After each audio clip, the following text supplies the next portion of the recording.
to him like slow-moving cold fronts. His beard was warmer than a look in her eyes. She sat on the stool and he said, "What do you want?" She said, "Give me a love that don't freeze up inside." He said, "I have never been lost in my time, dear. But to sit next to you, well, I shiver and shake. And if I knew love, well, I don't think I'd be here, asking myself if I've got what it takes to melt your icy blue heart. Should I stop, turn what's been frozen for, yeah, into a river of tears?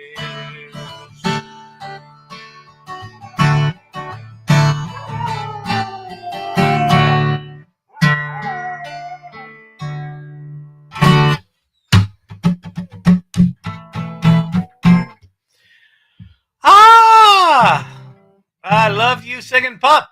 That is the best singing dog in the whole planet. That is Champ the singing dog. They made toys about Champ in the 70s. I've got the commercial to prove it. They made toys about Gen Xers in the 90s. I've got the commercial to prove it. If you don't think it's true, I've got the video. It's got to be true. We've got video now.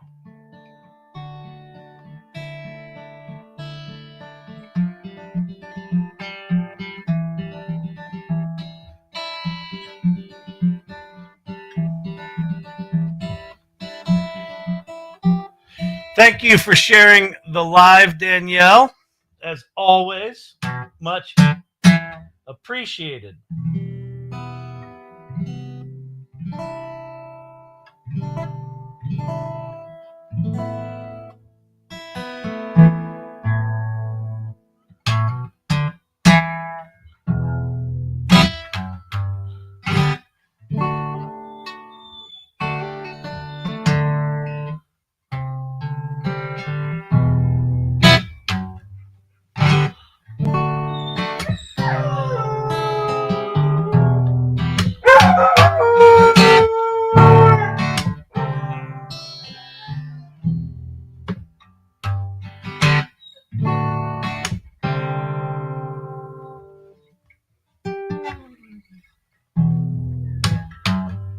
Freedom came my way that night,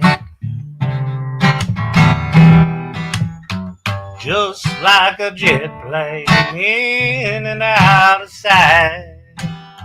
I was hauling ass at 1,000,000 miles an hour, wondering how hard I'd hit. When they came into the station, they said I was bad beyond repairs. But I got no qualms with my situation. Say, here I am.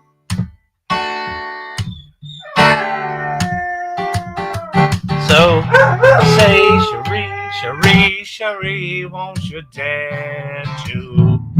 Say, Cherie, Cherie, Cherie, won't you dare to? Having what's happening? What's shaking? What's going down? How are you, good people, this evening?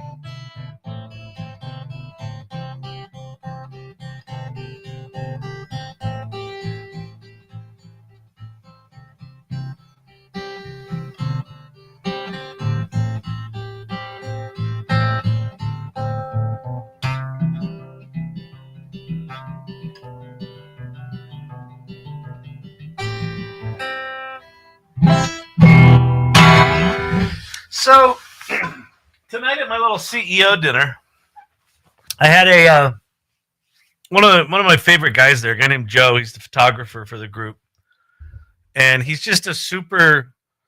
He's just like a cool hippie dude, man bun, just sweetest dude, and very spiritual, very connected to just who he is, and super generous, like always complimenting other people in this really generous way. And so, I don't know, 3 or 4 months ago, he was sitting at our table and I was going on about AI. I don't know if you know this. I talk a lot about AI, like even to strangers and in public places. It's it's sociopathic. I'll admit that. And so I was going on about AI and how powerful I think it is. And he's a photographer, so he was a little skittery about it. And I said, no, don't think about it as a replacement for you. Think about it as an augmentation for you. And so so at the CEO dinner, one of the things that they do is there's like a 30-second introduce yourself and then, you know, what's your ask of the community. And so tonight I said,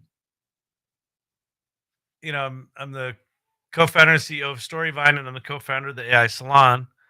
And I realized that the AI Salon is about people transforming themselves personally or professionally using AI.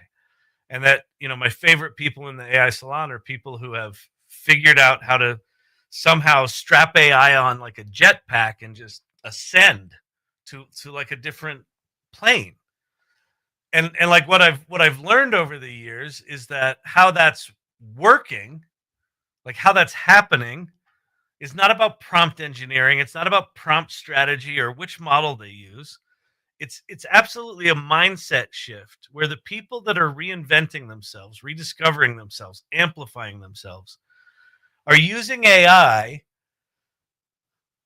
as like a, for lack of a better term, like a confessional of their ideas. Right? It's a very personal thing. Champ, what is up? Hang on. Hold, please.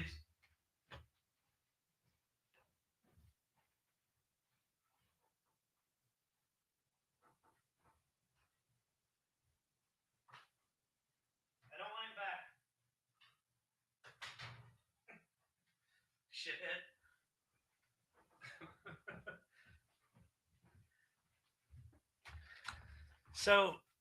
So what I asked for tonight is I said I realized that the AI Salon is my attempt to surround myself with people that are kind of finding this radical self-expression using AI and amplifying who they are. And I said, so if anyone here has transformed themselves or, know anyone that has with AI, I'd love to talk to you. So as I was leaving tonight, Joe came up to me. Oh, Champy. I know, poor Champy. I don't know what his deal is. I think it's because someone just cooked something in the air fryer and he smells food. So I think he's just hungry. He's just a whiny little puppy tonight. So Joe pulls me aside and he goes, Kyle, I've transformed myself with AI. And so this was a guy who really wasn't using it 3 months ago and was afraid of it and, had this adversarial relationship with it. And I said, well, tell me more. Like, what do you mean? And he said he got himself an AI powered journaling app and he journals with it every night. And it's voice journaling. And I said, well, how has that transformed you? And he said, well, he goes, I have all these ideas in my head. And he goes, with humans, humans have their own shit. And like, if I start unloading these ideas on humans, they've got some amount of capacity, right? And at some point they just tap out. And he says, but with this AI thing, I can literally just unload on it. And I can just talk for 10 minutes, 15 minutes. And it's remembering and cataloging and indexing everything I'm talking about, as well as everything we've talked about for the past 3 or 4 months. And he goes, so I know when I sit down with that journal, I can find the edges of all the ideas that I'm thinking about. Right? That he can get them out of his head and journal with them. Yeah, Brandon, what's Speaking of getting people out of your head, if you're not going to open Miro, we haven't been together for a couple nights, but your TikTok cams are all left up. I've got stuff pinned that you're ignoring, so we'll get it sorted. We'll get it sorted. Hang on. It's good to be back with you, Kyle. It's been a couple days. Welcome. Nero. Yeah, I go one night without a producer. I forget what it's like to have a producer. Oh, good Lord. Okay. The Post-its are up and friendly. Unless you're watching TikTok, and in this case you're just seeing Post-its. There we go. I'm getting there.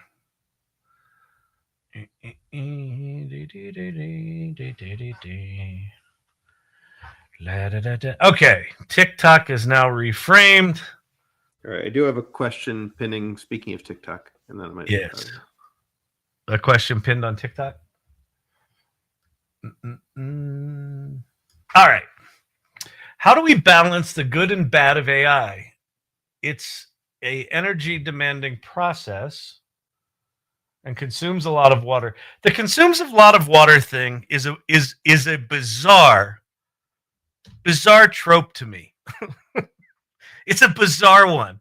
So why it consumes a lot of water, or why they say it consumes a lot of water, is that when the processors get hot and you've got a liquid cooled system, you're running a lot of water through the system.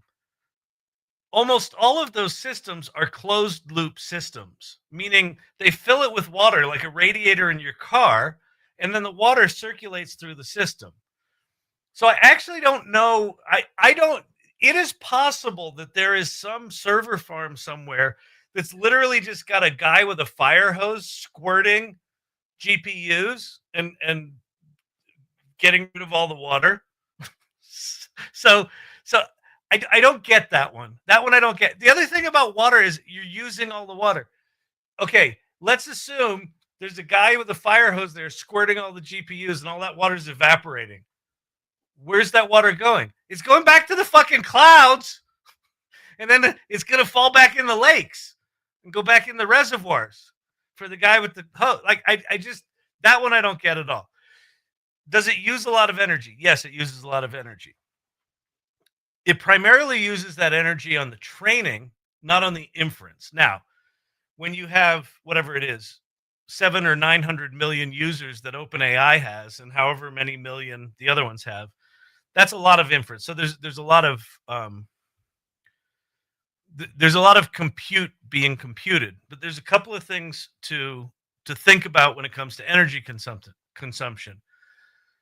The cost per knowledge unit is going down dramatically, right? So these systems are getting more and more efficient, and they're getting more and more smart. So the amount of compute we need per intelligence cycle is going down dramatically.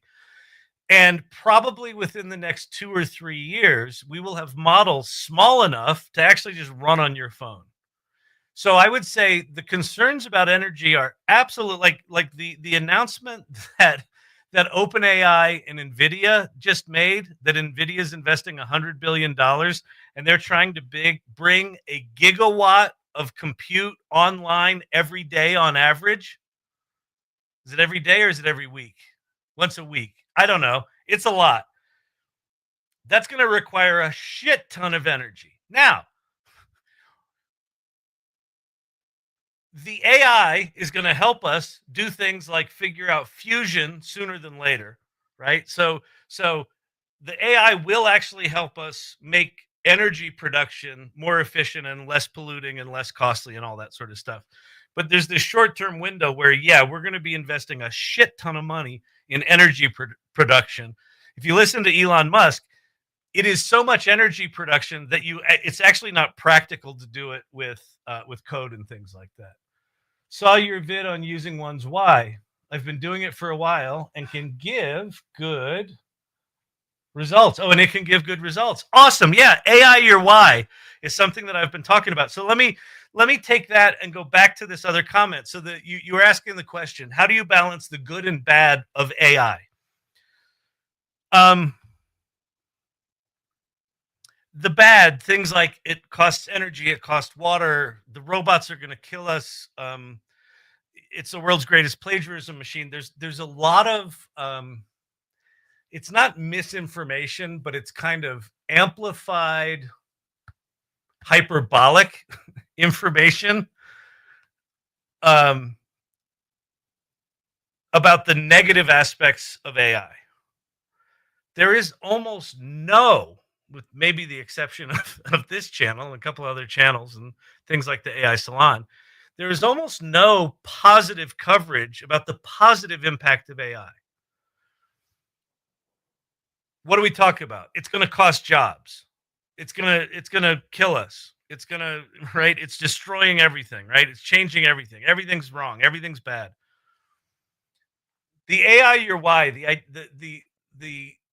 thing that has inspired me from the beginning of doing this channel, and the thing that has inspired me from the beginning of the AI Salon, is I get to witness on a regular basis, like on a nightly basis, people rediscovering who they are because of AI.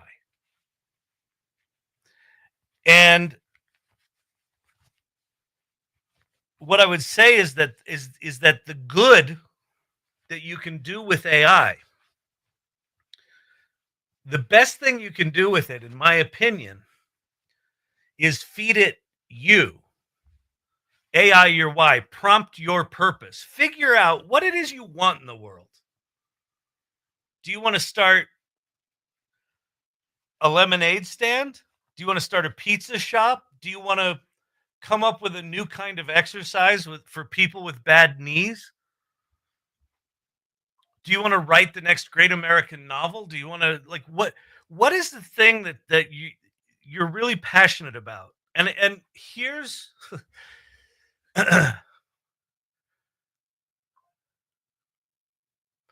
there's going to be a lot of people in the next 3 years that get booted out of their jobs, that in their current jobs have never had to really ask themselves, what do I really care about? What am I really passionate about? And AI is going to start displacing people out of jobs. And what it's going to look like is some of the jobs that they get displaced out of are not coming back. Right? Like when the steam engine took over, horse-drawn plows on farms, 80% of those jobs went away. 80% of those people over a 40 or 50-year period lost their jobs. They had to figure out other things to do. So there's going to be a forcing function that happens that for people that are currently entrepreneurs or solopreneurs or creative producers, people that write songs or music or art or things like that, they are more prepared for being able to be really good at AI than people who are not. If you're at a job where you're told what to do every day and you actually like that, and you don't have to think about what's my opinion here. And in fact, in some companies, having an opinion is actually a dangerous thing, right? If you give your opinion, off with the head. Those people are going to be displaced. And what everyone talks about is that they're going to lose the jobs. AI is terrible. But what is AI? Well, AI, when you AI your why, when you prompt with purpose, when you think about who you are and what you want, and you start working with AI like an amplifier of your ideas, what ends up happening is, this is one of the very first insights I had about generative AI. When ChatGPT came out, one of the very first insights I had was, holy shit, I can't believe how fast I can get an idea out of my head and into the world. And it might look like I vibe coded an app, or it might look like I need some sort of image that kind of looks like this, and poof, there it is. It might look like, oh, wouldn't it be funny if that were a poem and now there's a poem? You can get the ideas out of your head incredibly quickly, and then they sit in front of you like a little chalice of possibility, right? And you're like, huh, look at those ideas. And this is what Joe was talking about tonight at that CEO dinner, that he can get the ideas out of his head and he can explore the boundaries. He goes, I can explore the outer edges of all the shit that was in my head for that day. He goes, it's absolutely remarkable. And so that is transformative. It will initially be transformative for you personally, right? You'll be like, I got these ideas and I've never been able to do anything with them. And let me put them in the fucking machine. And poof, out they'll come. And you'll have the little chalice of ideas. And you'll look at them and go, huh, those are actually pretty good. Or you'll look at them and go, no, those are crappy ideas. But I had this other idea once. You put that in there. Poof, there it is. Wow. I haven't thought about that idea since I was 7. I hear this a lot. I hear a lot of people that are really enthused, that are really lit up about AI.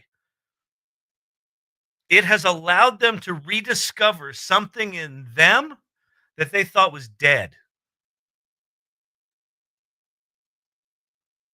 If you want to talk about doing good in the world, you take someone who'd given up their dreams when they were 7 or 10 or 11 or 15 or whenever the fucked up shit in their life happened that shut that dream down, and you reintroduce them to that hope and that possibility because of these tools, and then maybe, just maybe, getting that idea out of their head and looking at it in that chalice, they go, you know what? I'm going to see what I can do with this. And they start playing with AI some more. And it gets stronger and it gets more defined. And they're like, oh, well, maybe I should go over here and see what that looks like. Maybe I should go over here and see what that sounds like. And then it gets good enough that they're like, you know what? I'm going to start to talk to people about this. I'm going to put this idea in the world. That act of shifting your relationship with AI from this thing that is out to get you to this thing that is there to amplify you is a profound shift. And it's going to change the fucking world. And so when you talk about balancing the good versus evil, we're so early in AI right now that you understand the concept of like big ocean liners. If a big ocean liner coming from England, if they shift their heading by half a degree, it is completely imperceptible to anyone on the ship. You're still heading toward America. You shift it half a degree. By the time you get to America, you're in Brazil. Right? You're in South America. That half a degree difference completely altered the course of that ship. It'll be thousands of miles off course. We're at a time right now in history where AI is going to go one of two directions. Like, it ain't going away. That I know. So it's not going away. If people treat it like the enemy and just sit back and don't do anything with it, it's like turning this thing half a degree toward the shitty. If the person, I'm so thankful for this group exists. My circle is so tired of me talking about AI. Yes, that's why we're fucking here. Hang out here. Be the fucking weirdo right now. Because I'm telling you, here's there's this other half a degree. If we, each one of us, what are there? 36 people there, 25 there. There's probably some overlap there. So maybe 40 people here. If the 40 people on this call tonight start treating AI like it's an extension of them, an amplification of them, and say, well, what do I really want in this world? We've all got hopes and dreams. What is yours? It doesn't fucking matter. It can be anything. Put that into AI. See what comes back. See what it does to you. Here's another insight I had, another epiphany I had about AI. The world is a dangerous place, right? And ideas are fragile.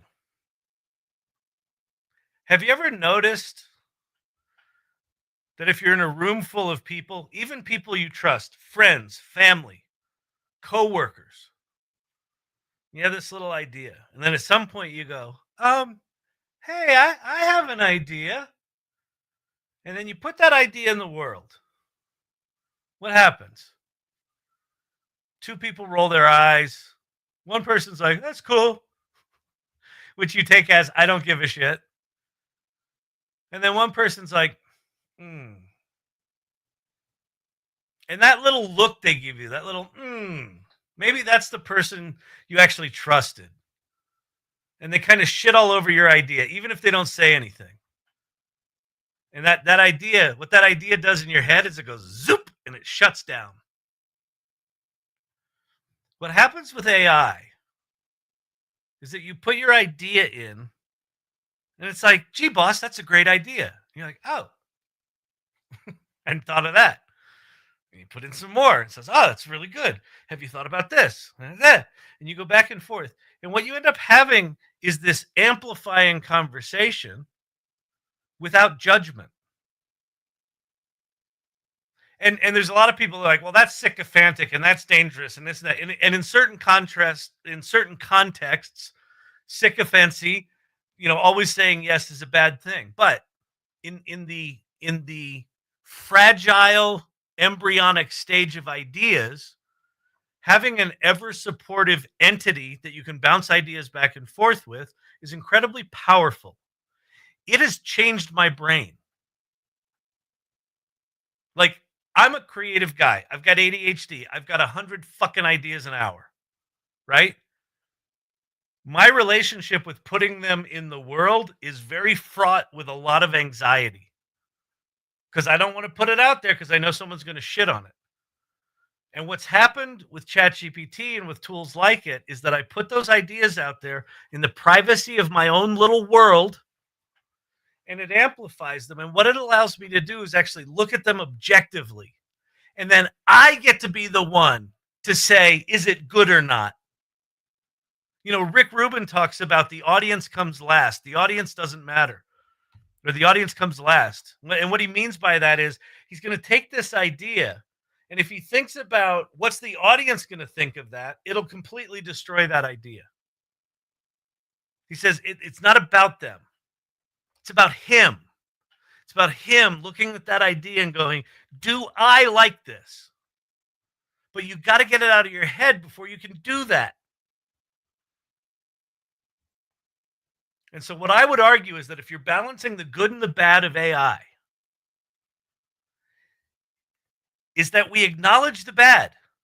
It might be dangerous. The robots might kill us. It definitely uses a lot of energy. Let's hope they come up with fusion and solve climate change and all the shit it needs to happen. It was trained unethically. Absolutely. That's all bad shit. And it's not going away. So maybe, just maybe, if we use it in a way that taps into our potential, that butterfly effect of us taking one of those nascent ideas out of our head and putting it in the fucking world will shift AI half a degree to the good over time. And that half a degree might make all the difference. So that's my soapbox for this shit. I think AI is the wise, earnest sounding board that's absolutely unique to humanity. Well, it's funny, Bruno. I hear a lot of people talk about, AI can't feel, AI can't be creative, AI can't be this, AI can't be that. What they're talking about is, I wish I had a physical calculator. The mechanism of what generative AI is a calculator. So when people talk about a calculator can't be creative, they're correct. They're absolutely correct. A calculator can't have feelings. Absolutely correct. But what they're missing is the real significance of this particular calculator. The transformer, the particular kind of math that Google invented that sits underneath all of the generative AI tools we use today, all of the things that are doing this magical shit, is actually, well, mathematically it's not simple, but conceptually it's quite simple. You type in a prompt, it creates a probability, a weighting of some token, which is a fragment of information in 1,000-dimensional mathematical space. And it figures out which of those tokens is the most likely to be the right next token. So that's the mechanism. But what's in that 1,000-dimensional mathematical space is where the magic is. It's trained on all of the output of us, the collective intelligence of humanity that's been put on the internet for the past 70 or 80 years. Like every library, every museum, every blog post, every shitty fucking text you did, like just all of it is in there. And it's all been vacuumed up and put into this magical bubble that when we interact with it, the mechanism is a calculator, but what is being reflected back to us is humanity. It's us. That's fucking insane. And it's the only thing that actually makes sense. If you look at how it works mechanically, you're like, there's no fucking way that this cold, shitty calculator can do what it's doing. It's doing what it's doing because what it was trained on. And so what happens is if you AI your why, if you put your purpose into this thing, it's essentially humanity reflecting that back to you and amplifying it, because everyone's thought of some version of whatever idea is coming out of your head. And so it all gets reflected back at you in this sort of crystallized way. And you can go, holy shit, that's cool. Or, that's not great. All right. Sunny Yoon. Wow. Let's see. I went to a friend's play last week. It got me thinking what ways actors can leverage AI instead of being afraid of it replacing them. Absolutely. Well, I'll tell you one way. I have a degree in acting. One way is actors could get into AI and get inspired about a story and write a fucking musical, which is, I've spent the last year and a half working on a musical about AI intended for the Broadway stage. So I want to hire a bunch of actors and musicians to go do this play about AI. So that's a thing.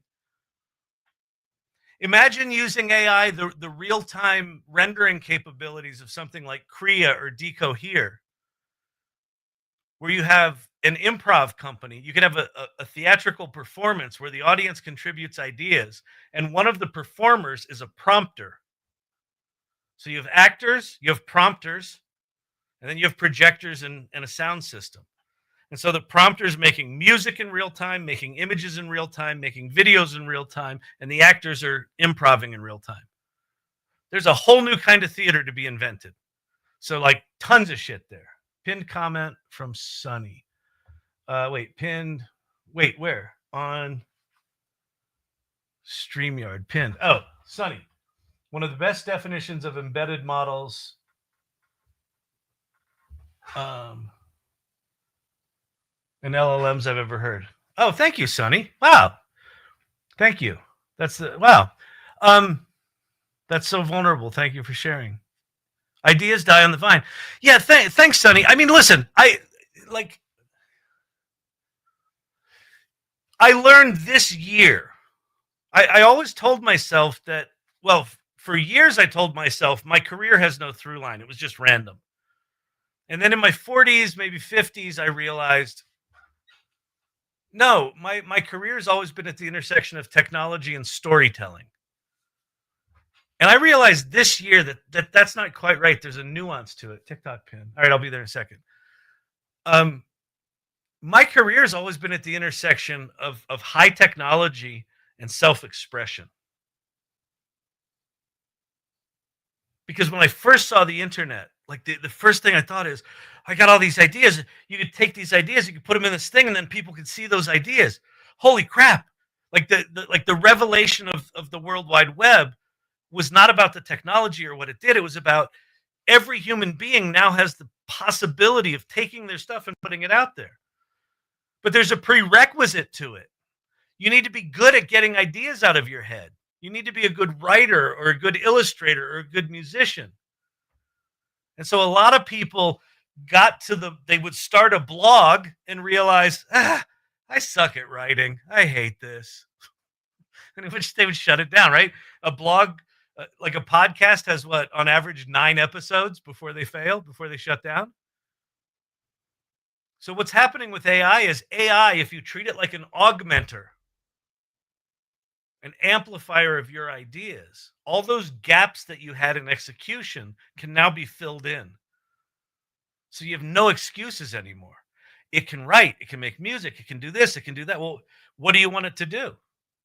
That comes back to you, AI your why. Put your purpose in there and then figure out what the fuck you want it to do and put it in the world. Why not?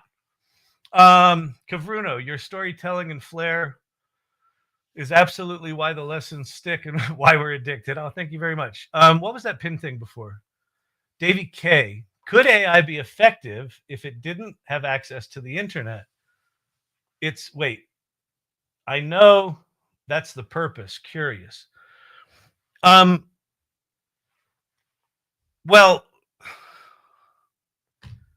I don't quite understand what you're asking, but could AI have been could generative AI? So let me explain generative AI as distinct from AI. So classical AI, as they call it, has been around for decades. It's in facial recognition, it's in Google Maps, it's everywhere, right? It's everyone's talks about it. And this is one of the confusing things about AI right now. Because in order to play in the classical AI game, you really did have to be a mathematician. You really did have to be a probability data scientist, nerdy, geeky, Stanford, MIT nerd. You did. You just did. You had to be good at that shit. You had to be an engineer. And what happened was they would have these frameworks, these AI frameworks, and then you would bring your data.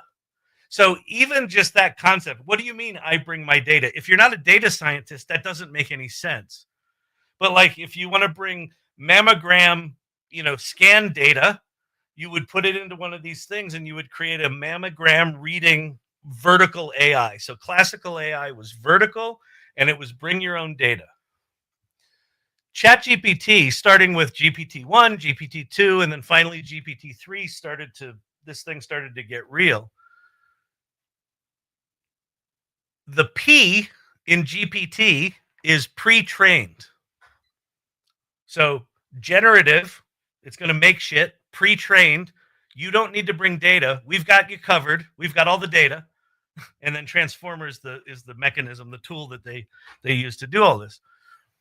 That pre-trained piece, you could not have created ChatGPT without the internet, right? You needed to go get technically you could have gotten all the books in the world from all the books of all the libraries of the world and scanned them all and put them into a database and embedded them and put them into a thing. And you could have technically done it without the internet. It just wouldn't have been practical. But today, you can take a small large language model, and if it's small enough, you can put it on your laptop, or there are some that are small enough that you can put on your phone, and they don't have to be connected to the internet, and they're absolutely useful.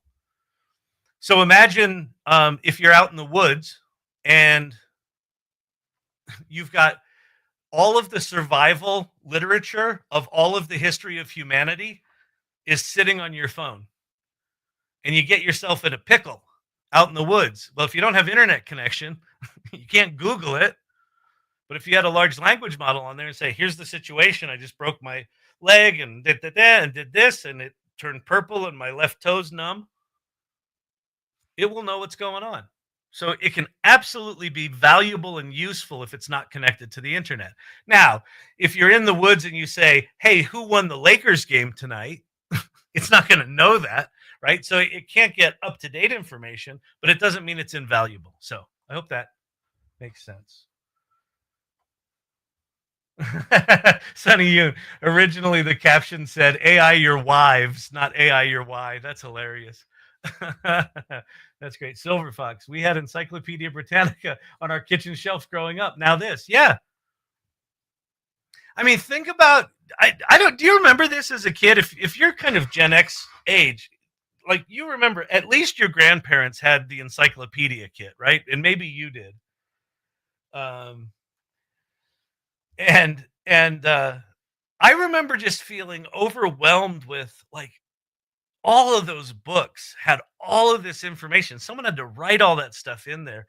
And if you think now about what's in a printed encyclopedia set, it is minuscule to like what Wikipedia was, which is minuscule compared to what Google had indexed, which is minuscule compared to all of the scraping and database mining and however they got all their data and jammed it into these models. The mass of knowledge, like the fact that you can just go to Lovable right now, lovable.dev. If you haven't done this, go right now to lovable.dev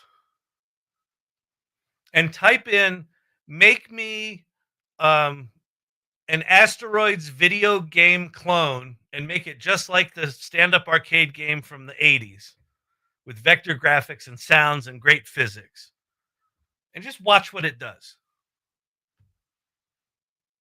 Like, we now have these tools that know all the code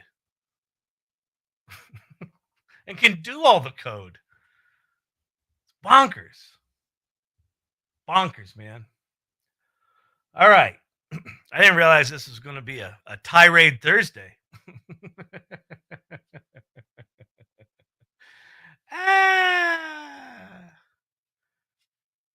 Look up something you like in the encyclopedia.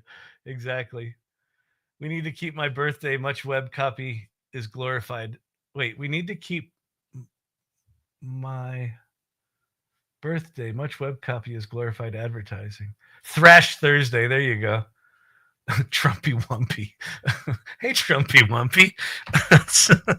That's a name. I like it. Sunny Yoon loves Lovable. Lovable's fucking amazing.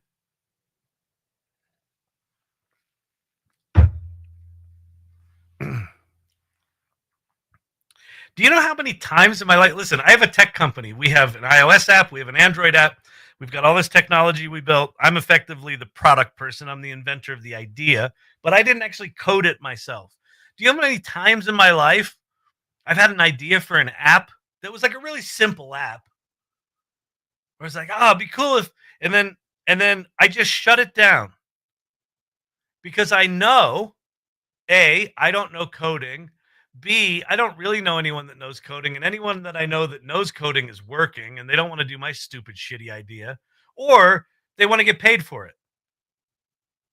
So most of my ideas historically have never made it the fuck out of my head. That's not true anymore. Not true anymore. Britannica. No, it was World Book. That was great.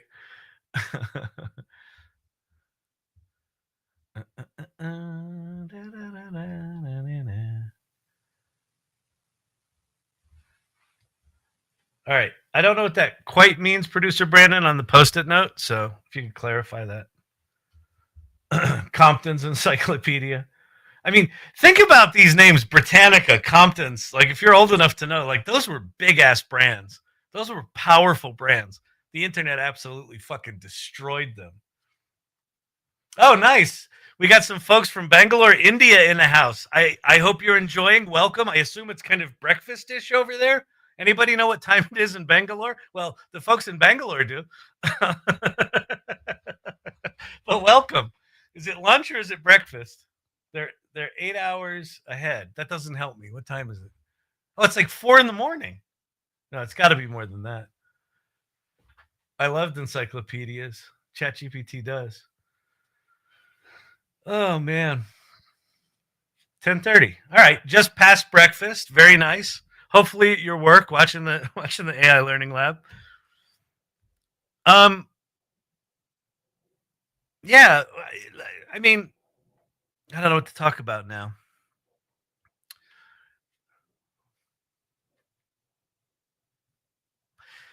I'll share another thing, and this is a really important one. When I first started the AI Salon, so I started the AI Salon the same week that ChatGPT came out, and as I thought about like who's it for, the only thing that was clear to me was people who are curious about AI. And it's still for those people, right? If you're curious about AI, this is a place for you. If you're one of those annoying people that's like, hey, did you see what happened with ChatGPT? And all your friends are like, could you stop talking about AI? If you're that person, the AI Salon's for you. And by the way, Brandon, can you pop up the URL? By the way, we just launched a brand new website. So if you haven't been there, go to the salon.ai and see our brand new, it's still got a couple of bugs in it. We're still doing a little debugging, but it's a brand new website that's got feeds that come from our community. It's really exciting. It's got events listed there. So if you haven't been to the AI Salon, go check it out. For the first 2 years of this generative AI stuff, and it's down. Oh, really? Maybe it is. They might be fixing something. The salon.ai. No, it's good. The salon.ai is live. I don't know what you're talking about there, producer Brandon. Yeah, it looks great. It looks great. It looks great, I tell ya. It's great, I tell ya. All right. No, we're on Mighty Networks. This is just our website. Like, so we had Mighty Networks, and our website was just this sort of little scab of a website. We spent the past few months like really figuring out what do we want the website to be. So there's a whole advocacy area on it. We've got live feeds about our events and posts and things like that. And it really just talks about what it is. Trumpy Wumpy. I find people who are not educated or at least don't like to read are not interested in AI. I agree with that, Trumpy Wumpy. But if you haven't played with it yet, and you might not be able to immediately, because of just because it's new, is you should go download the new Sora app from ChatGPT from OpenAI. Mighty Networks is better than Discord. I agree.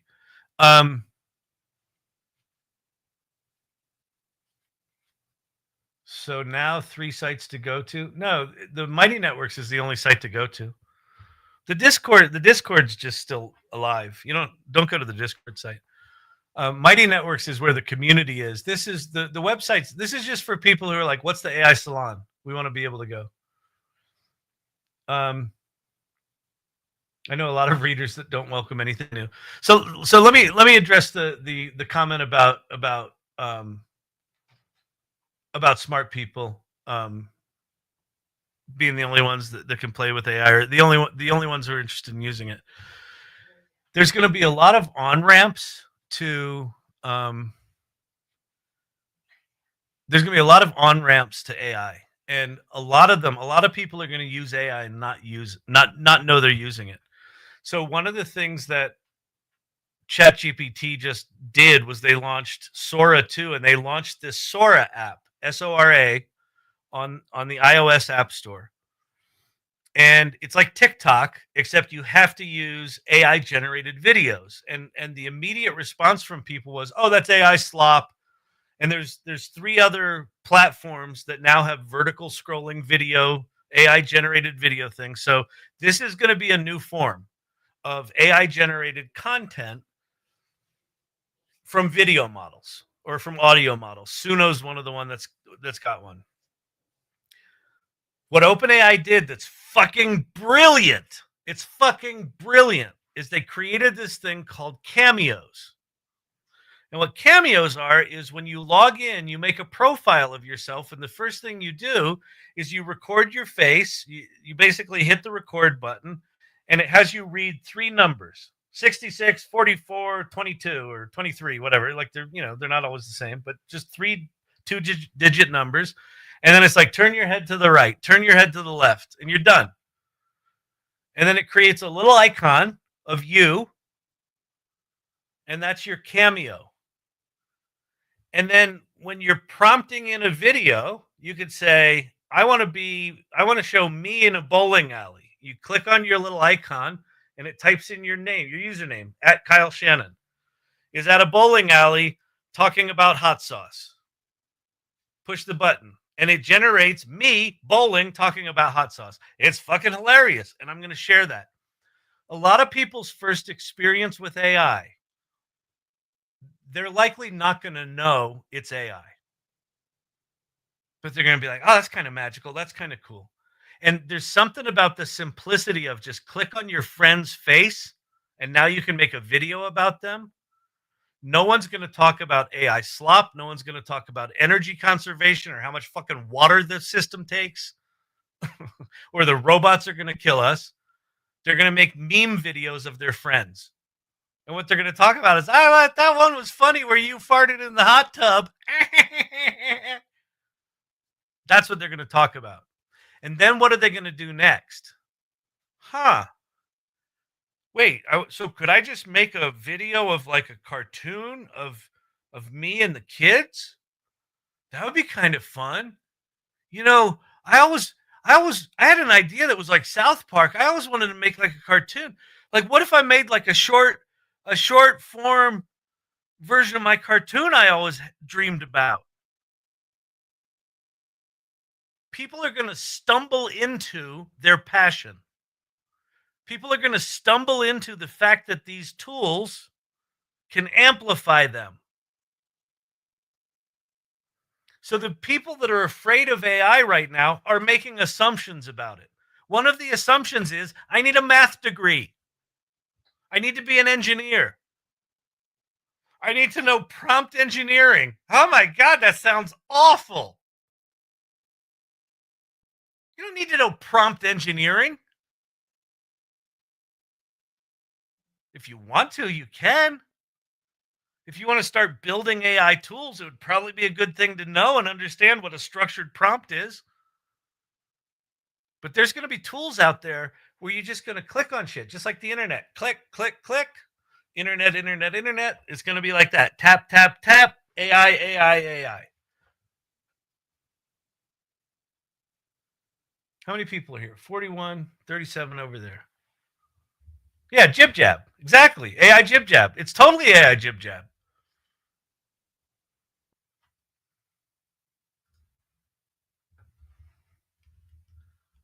Let's go look at some. TikTok question. I don't see it. There's not a pin right now. Okay, Mary. So if you have a video with the kids, do you have to do the kids' cameo requirements? I don't know. I think you can upload a picture of the kids and just say, make a video with me and the kids. Let me share something here. If you haven't seen these Sora videos, they're fucking crazy. Champ, what is your deal? All right, hang on. I gotta go do something evil with the doggy. Come on.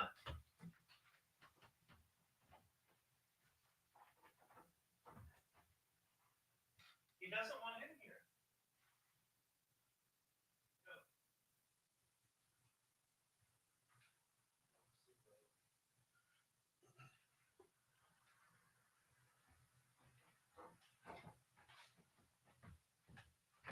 I don't know what's up with that dog. That dog's a mess. All right, am I sharing my screen? Yeah. All right, black bar. I know, producer Brandon. You can just make crazy ass.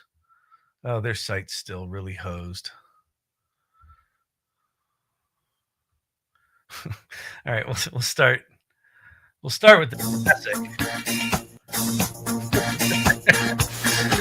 Welcome to the Great Renaissance. You know that word has AI in it, right?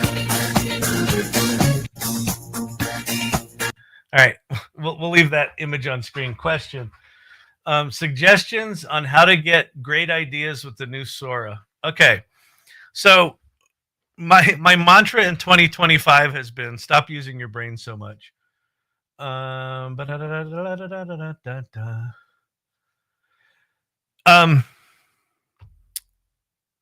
Okay, here's the thing that I do whenever I encounter something like Sora. Here, we'll just do it live. Do it live. So I'm going to switch over to ChatGPT. Go new chat. And then I'll say, I want you to give me a pile of ideas for the new Sora 2 video generation model. And then I'll give it a little bit of parameters. The clips are 10 seconds long and can have 1 to 10 shots per clip. Act as a social media expert and movie director and cinematographer. And you're like, well, wait, someone can't be a social media person and a cinematographer. Oh, yes, they can, because I just made it so. I'm gonna mash these people together, and they're gonna be fucking rock stars. Act as a social media expert and movie director and cinematographer, and writer, and come up with 20 prompts that include characters, shots, locations, and a concept that will be, I don't know, funny, dramatic, or moving. And just go. See what it does. All right. Kyle typing conversation. I know it's miserable, isn't it?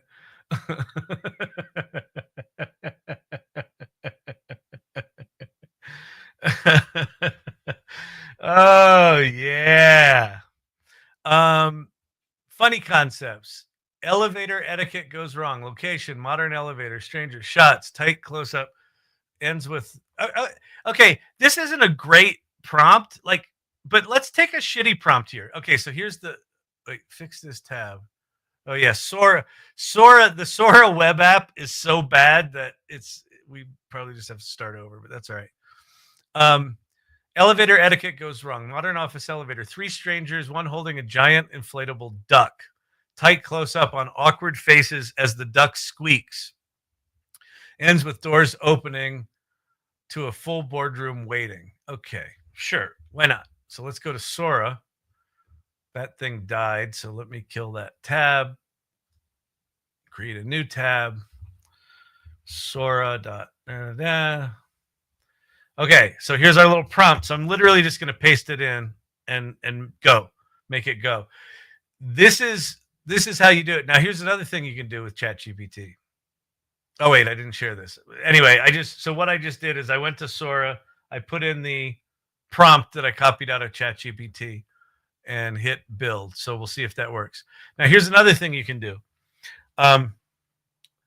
So I now know that I've got Vicky Baptiste is at Vicky. I know that I'm in there as Kyle Shannon. I know that Sam Altman is in there as Sama. So I'm going to say, now I want you to include Kyle at Kyle Shannon Vicky at Vicky and Sam at Sama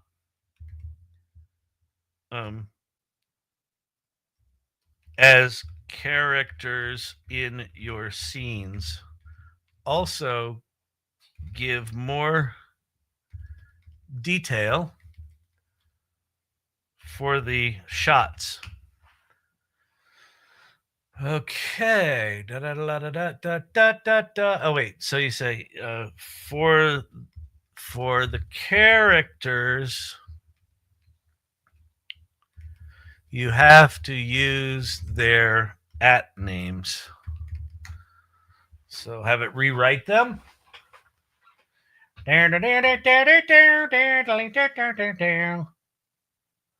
We did some fun ones today. All right. Let's see. The elevator duck. Let's do another one. Drone delivery duel. Wrong yoga class. This could be good. Rooftop at sunrise. Vicky leads yoga. Kyle Shannon in a Spider-Man costume. And Sama filming.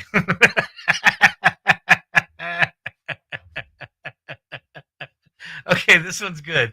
Okay, so the how do you generate ideas? Don't generate ideas. Have ChatGPT give you ideas, and then just curate the ones that like are the least shitty. All right, so now we'll go back to here. Oh wait, I didn't switch my tabs again. Anyway, sorry, I was just at ChatGPT. Here's all the stuff I made. Sorry about that. Bad host. There's my prompt.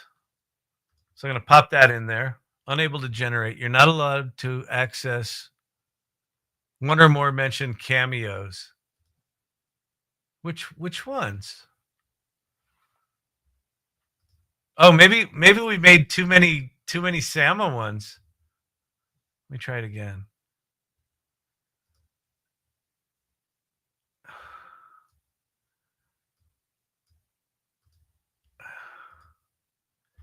Let me get rid of this. Let me just see if I can generate a Sama one on its own. Sama is bowling, talking about hot sauce.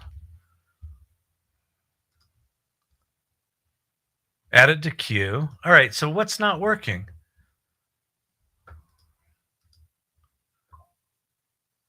Oh, the first elevator one's done.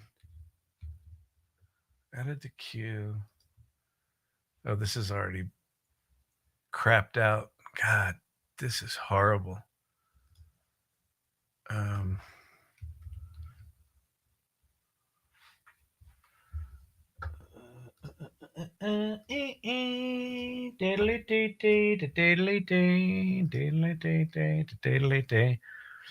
right, let's go look at our.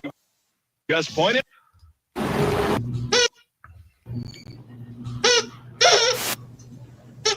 Sorry, it's hard to keep quiet. Mm-hmm. Is that?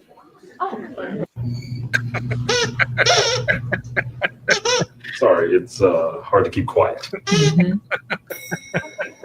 Is that?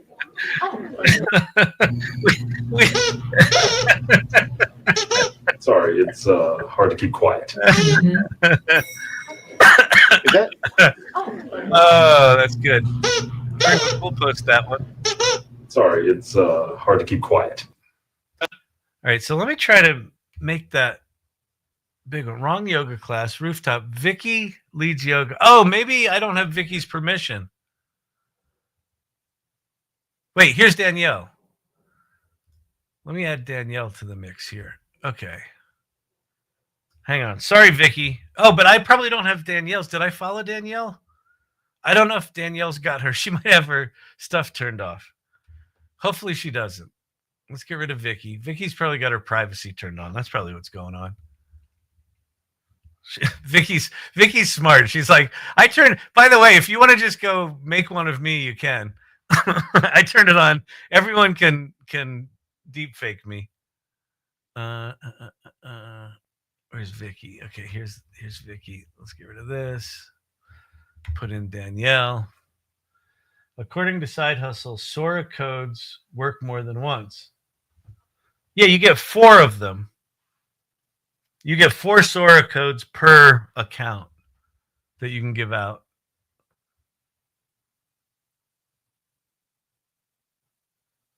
Same one can work multiple times.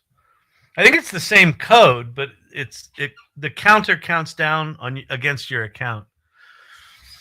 But maybe they upped it from 4 to something higher. But it's always the same code that I've been giving out. All right. Oh, here's Vicky. Vicky's centered. Let's get rid of Vicky. Sorry, Vicky. I hope if Danielle doesn't have her stuff turned on, I'm going to be cranky. All right. Go. Yes. All right. We're in. It's the same code. You get the Sora ones and it can be used 4 times. Yeah, exactly. That's right. Okay, so while those things are going, we'll go watch some other videos. Here's one. This is one that kind of blew my mind. Oh, check it out! When the world gets extreme, only one dude shrugs it off. An ex-survivor. Yeah, right. Fully posable with real attitude voice chip. Whatever. Skate, chill, or hide out in the coffee shop. An ex-survivor. Just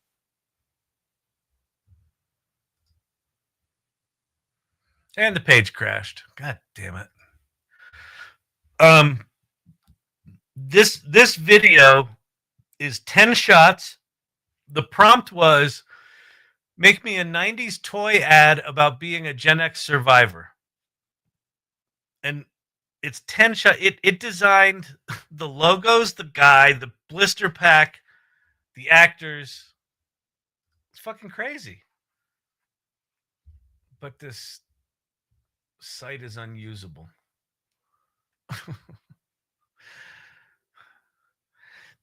Dear Sam, could you fucking fix your site and give us 16:9 outputs in image generation and turn off the piss filter and take the watermarks off Sora videos, please? Sam, everyone can deep fake Kyle. It's so stupid of me to put it out there, but who gives a shit? I don't know. Doesn't matter. Wait, why can we not hear this now? Oh, because audio's off. yeah, whatever. Skate, chill, or hide out in the coffee shop. An ex-survivor. Just Oh, check it out! when the world gets extreme, only one dude shrugs it off. An ex-survivor. Yeah, right. Fully posable with real attitude voice. Yeah, that was that one. My next, my one that my new favorite one I did is I'm hungry in a hurry, just point and press. I'm hungry in a hurry, just point and press. Spray steak sears up a juicy strip in seconds. And give it a pillow of buttery squeezed potatoes. No peeling, no boiling. Dinner's done before the table's set. Try them tonight. I'm hungry in a hurry, just point and press. Spray steak sears. spray steak and squeezed potatoes. Oh, by the way, if you've got a company, just tell it to make a commercial for your company. Look at this one that, where do I go for my notifications? Look at this one that we did today for the AI Readiness Project. The AI Readiness Training Program is the only on-demand AI education program I would ever recommend, mostly because I created it with my friends. If you're ready to level up, this is where you start. The AI Readiness Training Program is the only on-demand AI education program I would ever recommend, mostly because I created it with my friends. If you're ready to level up, this is where you start. The AI Readiness Training Program is the only on-demand AI. Ready to get moving? As ready as these hips let me. Watch this kick, though. Looks solid. Keep it smooth. Smooth I can do. Graceful's another story. You're doing great. I'm feeling it in these lunges, Good too. means we're alive. Ready to get moving? As ready as these hips let me. Watch this kick, though. Looks solid. Keep it smooth. Smooth I can do. Graceful's another story. How do I actually run OpenAI? Every day feels like chaos. Run it like a prompt. Clarity in, clarity out. Wow. How do I actually run OpenAI? Oh my God. Super into lately is hot. Thing I'm super into lately is hot sauce. I bring a little bottle with me, sometimes even when I'm out doing stuff like this. I like something with real flavor, not just heat, like a smoky chipotle that still has a nice tang. That was a strike. Thing I'm super into lately is hot sauce. I bring Crazy.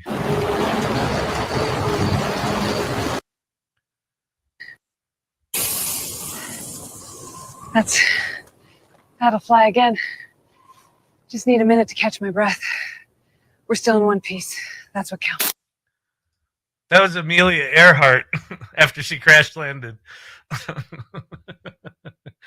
we can find all sorts of historical footage. Let's see if there's any good ones in here. This one's kind of interesting. TikTok pin. If you followed me back,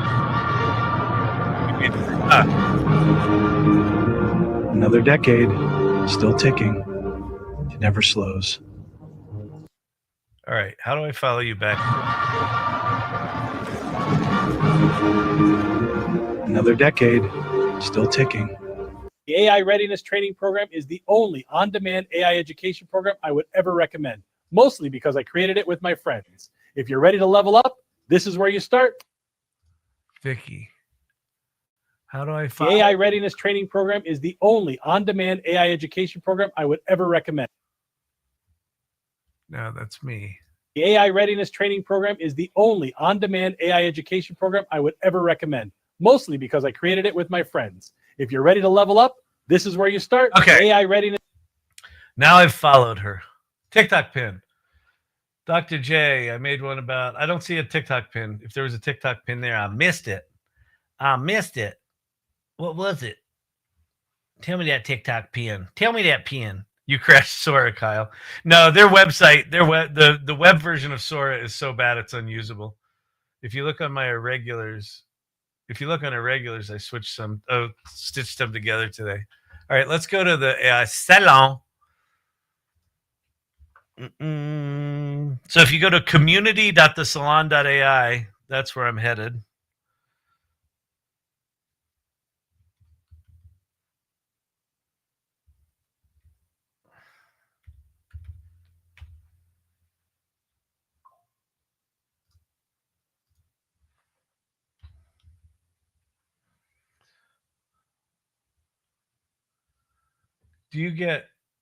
Do we get codes to share when we get signed up? Yes. If you get a Sora code, wait, that's not. Oh, I see what I did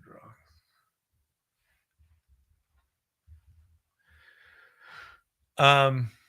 If you get a Sora code and you sign up, then when you log into your app, you've got an invite button and it'll give you a code and you can share that 4 times, or people can four different people can activate it.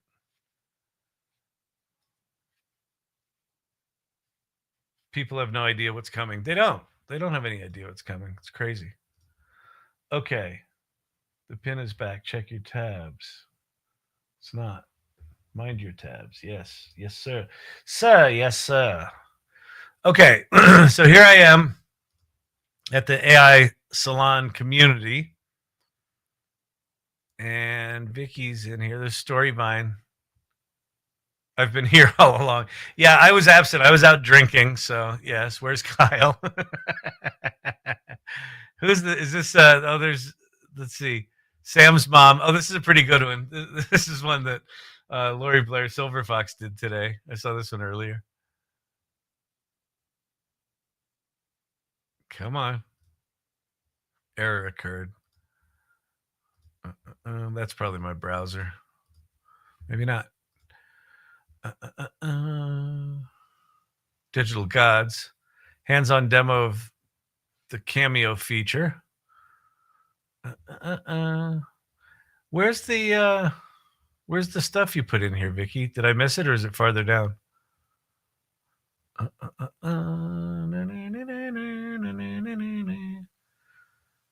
Look what Producer AI can do for you on X. It made a video of a song using the image from my profile. Wow. This is Producer AI. We haven't played with this in a while. Hang on, share this tab instead. Retweet for credits in the next 8 hours. Testing every beta like I'm building towers. Comments for unlimited access, they never reply. Serving aid, watching while I'm watching the sky. I know what's coming, don't pretend you knew. I know what's coming. Oh yeah, every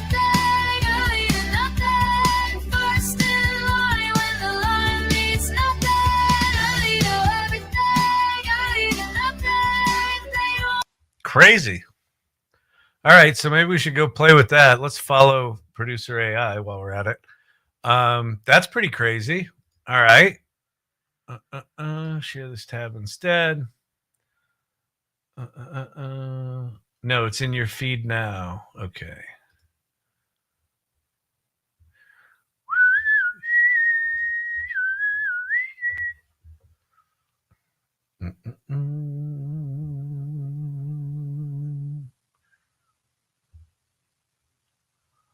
It's in which feed, Vicky?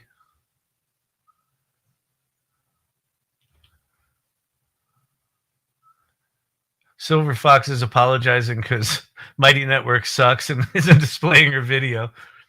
Oh, your Sora feed, not a regular. Ah, okay. Sora feed. So how do I see? Do I go to Cameos? Yes.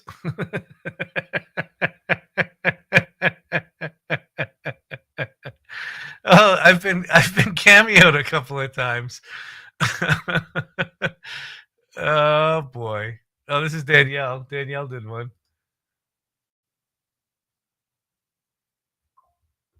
Oh.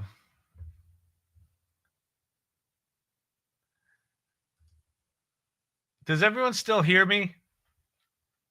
Because producer Brandon just lost me, it looks like. Share your screen. Oh, yeah. No. Oh, share this tab instead. I can't. God. Hey, dear Sam Altman, all you have to do is make the page not crash after 10 seconds. That's all we're looking for. All right. Everyone, yeah. So, producer Brandon. Okay, let's see. I guess we'll close that tab. We'll create a new tab. We'll go to Sora. We'll go back here and share. Share. Go to Sora. Share. All right. We'll go to my feed. We'll go to Cameos. AI ready. Like the morning is shining like the morning sun. Knitted brick is calling me to run. My metal heart keeps keeping time, clanging with the beat of the traveling Step by run. step, the journey feels brand new. Swing and sway, there's nothing. I'm standing in front of 3 Mile Storage. I gotta make sure this place doesn't collapse. Sam rolled out this new marketing crew, half Gen X, half Boomers. What's your take? Honestly, it's smart. Those are the folks who grew up with radio jingles and desktop modems. They know how to sell trucks. Sam rolled out. Ready to get moving? As ready as these hips let me. AI Readiness Training Program is the only on-demand AI education program I would ever recommend, mostly because I created it with my friends. If you're ready to level up, this is where you start. Check it out at Ready for AI. AI Readiness Training Program is the only on-demand AI education program I would ever recommend, mostly because I created it with my friends. If you're ready. Unbelievable. It just crashed again. Let me show you the new AI Salon website because I'm pretty dang happy with it.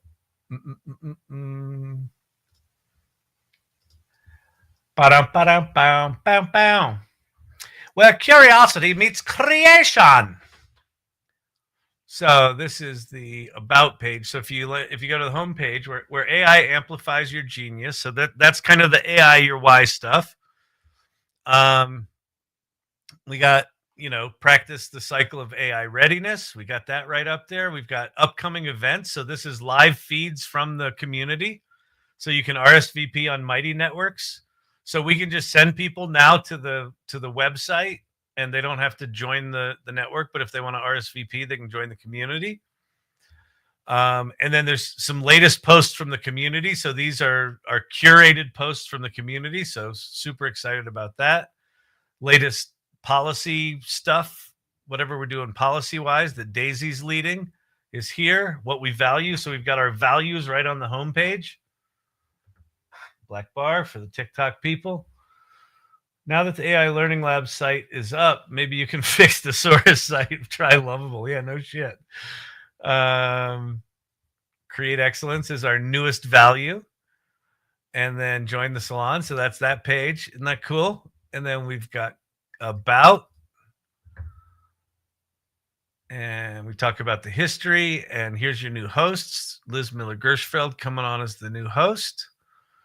the journey so far, friends of the salon. So that's a bit of a placeholder. The events page is where all the events and gatherings are going to be hosted.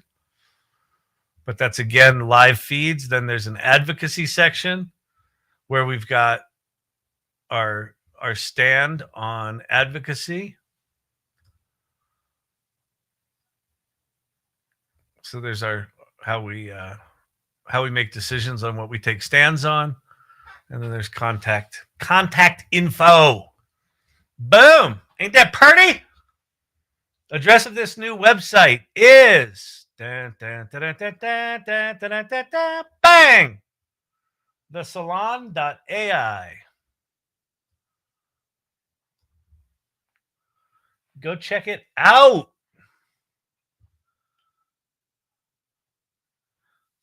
That's the AI Salon on site, not the AI Learning Lab site. Oh, did I say AI Learning Lab site?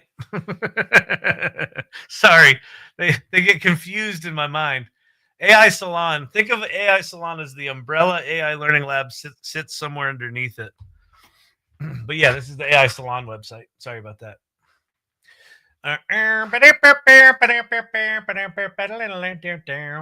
But I think it is just beautiful. It's beautiful, beautiful, beautiful. Looks really nice. Thank you very much. New site's really cool. Okay.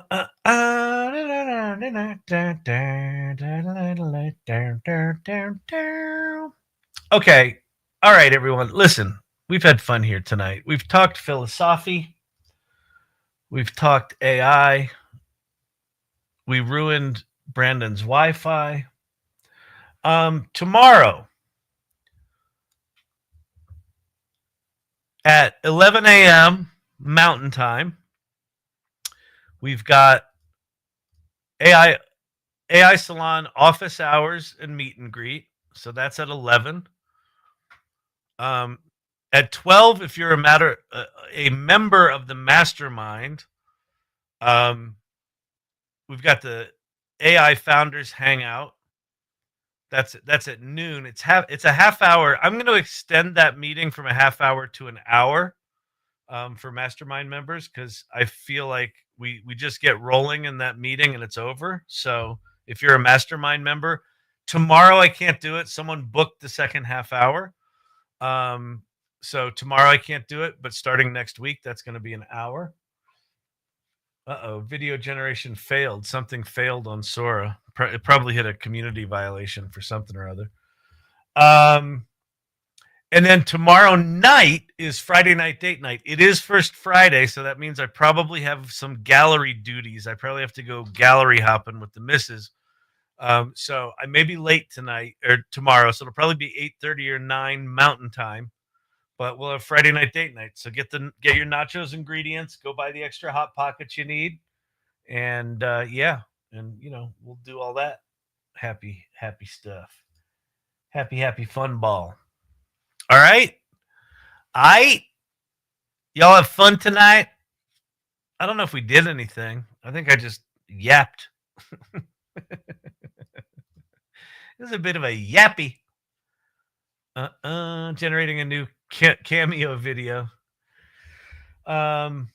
Sora homework. Well, the Sora homework would be get yourself a code. Here's my request. If you get yourself a code, share it with people in the AI Salon. Whoever your favorite people are in the AI Salon, reach out to them. And then let's start sharing, what we're learning from it in the salon, things like that. Like, let's start spreading the knowledge a bit.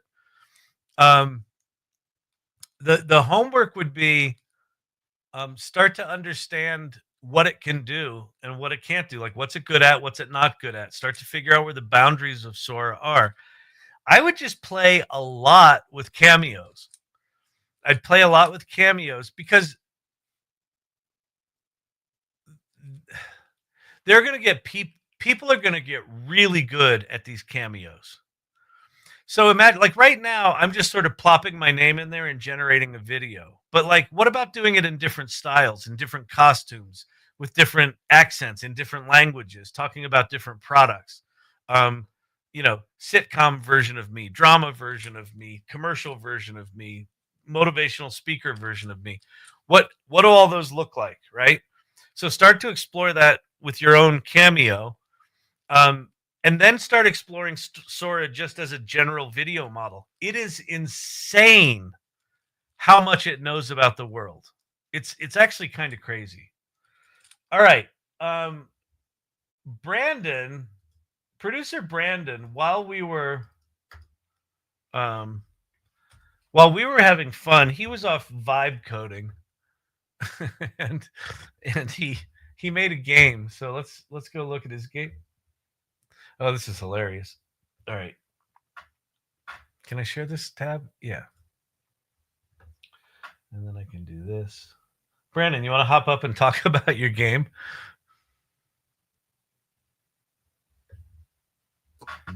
Yeah, so tonight's Lovable Builder Hackathon. So if you didn't know, Lovable is doing 7 days of build hack.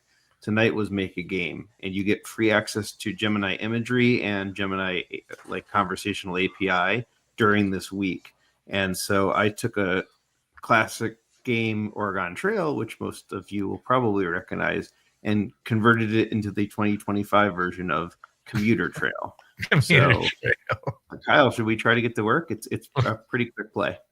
Let's go. Okay, passenger 1. Okay, we'll go. Brandon is passenger 1. Passenger 2 is Kyle. Very nice. Continue. All right. Music snob. Insist on controlling the radio. 1 of 2. Next passenger. Kyle, germaphobe, obsessed with hand sanitizer. Keeps everyone healthy but costs extra cash. Start commute. Crafting your story. Yeah, this is awesome. And so it's a text game. Does it have any audio in it? No audio. No. Yeah. No time for audio.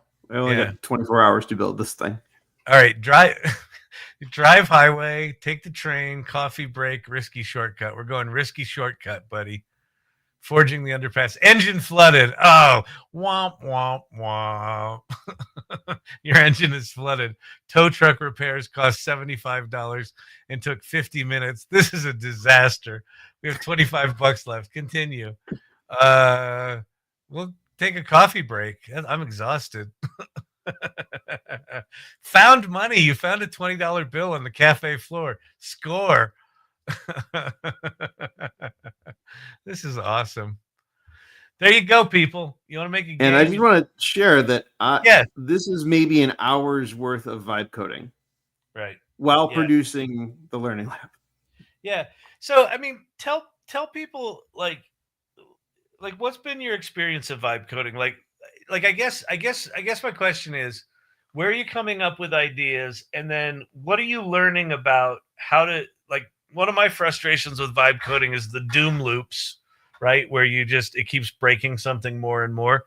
Like, what are your lessons so far as you've been digging into this? Yeah. So as far as ideas, they're having a theme of each night. So if you go to lovable.dev/cloud, it talks about the contest and all of the different things that you can do. I'm talking now, which I don't normally do, so my dog thinks it's time to go for a walk. So that's hilarious. But what we're seeing here is ChatGPT has been my home base for iteration, and I basically give it a general sense of what I think I can do with the idea and a general direction to run in, and have it spit out 10 ideas. And if it doesn't if I don't like any of those ideas, I refine it and have it give me 5 more.